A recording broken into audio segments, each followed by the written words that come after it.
সদস্যবৃন্দ বক্তব্য রাখার সময় কিছু বিষয় আমাদের দিকে ইঙ্গিত করেছেন, যার জন্য আমরা উপযুক্ত নই এবং দায়ী নই বলে মনে করি। একজন মাননীয় সদস্য বলেছেন, মব কালচার সৃষ্টি করার অতীত ইতিহাস আমাদের আছে এবং এখনো করতে চাই।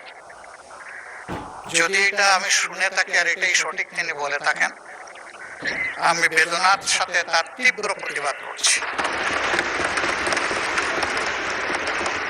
যেই দলটির উপর ইতিহাসের সবচেয়ে জঘন্য অত্যাচার করা হয়েছে, ফ্যাসিস্ট আমলে মব করে রাস্তায় আদালত বসে, যে দলের এক এক করে শীর্ষ 11 জন নেতাকে ঠান্ডা মাথায় জুডিশিয়াল কিলিং এর শিকারে পরিণত করা হয়েছে, যে দলের হাজারো কর্মীকে এক্সট্রা জুডিশিয়াল কিলিং